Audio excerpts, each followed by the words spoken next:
Contoh, Sobat Maya ada uang menganggur atau idle fund itu 100 juta. Sobat Maya ingin taruh di deposito. Nah, jadi kita tinggal cari bank yang bisa menawarkan bunga yang oke lah ya untuk kita.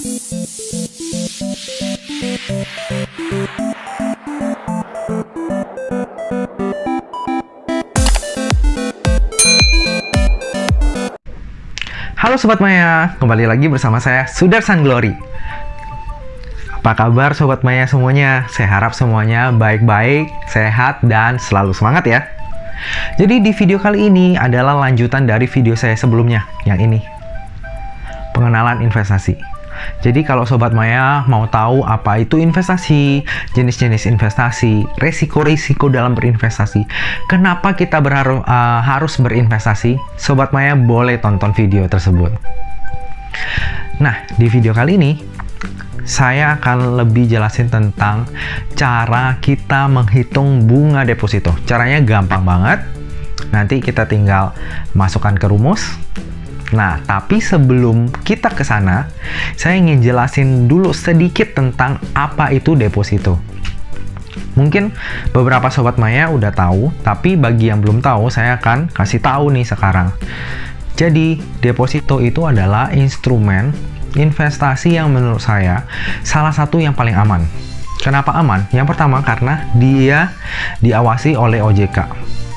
Terus yang kedua, ada yang namanya lembaga penjamin simpanan.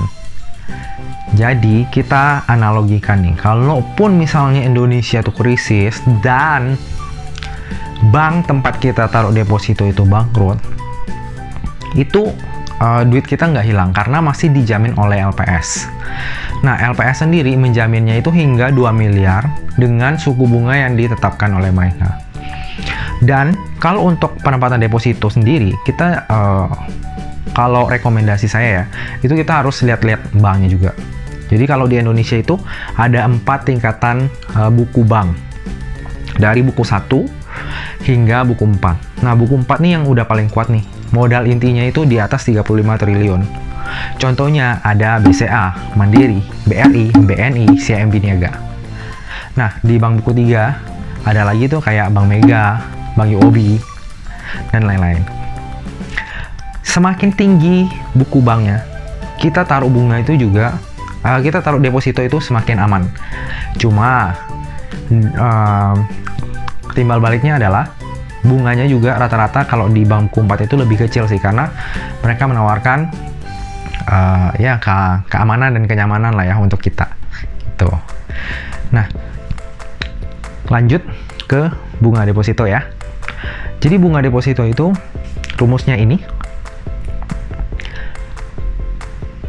Gampang ya. Jadi nominal dikali dengan jumlah hari dibagi 365 dikali dengan rate yang kita dapat. Contoh, Sobat Maya ada uang menganggur atau idle fund itu 100 juta. Sobat Maya ingin taruh di deposito. Nah, jadi kita tinggal cari bank yang bisa menawarkan bunga yang oke lah ya untuk kita. Contohnya kalau kita agak konservatif dan pengennya yang aman nih, ya udah kita taruh di bank buku 4. Contoh aja, Sobat Maya taruh di BCA, 4% dapatnya. Contohnya ya. Nah, 4% ini per annum atau dalam kata lain per tahun.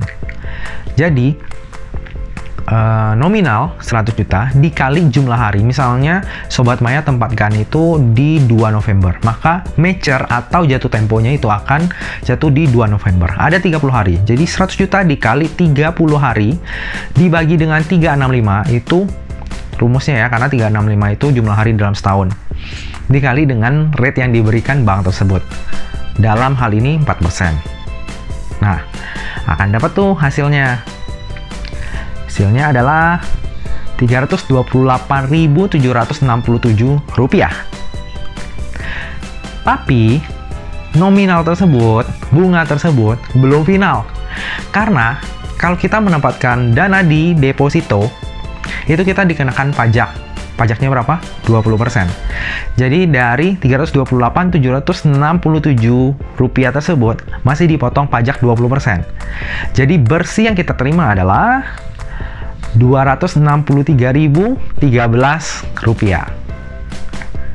Gitu. Jadi karena kita warga negara yang baik dan pajak deposito juga udah ditetapkan sebesar 20%, maka pada saat kita menerima bunganya itu akan langsung dipotong dari pihak banknya. Nah, itu adalah cara menghitung bunga deposito. Jadi di video kali ini nggak terlalu banyak saya jelasin, cuma